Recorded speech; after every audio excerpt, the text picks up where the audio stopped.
احنا تقريبا زمان ما كناش بنسمع صح. ازيك يا عبقري؟ في مثل كان بيقول لك ايه؟ اسأل مجرب ولا تسأل طبيب.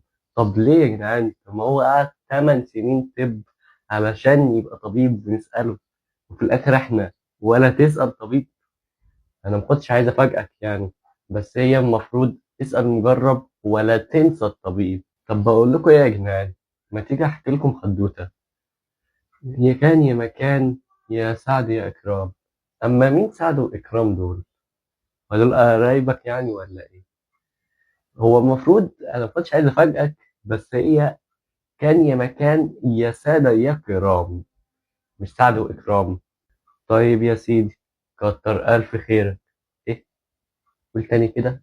كتر ألف خيرك. كتر ألف غيرك. وبس كده يا عبقري، ما تنساش تتابعني وخليك فهمان.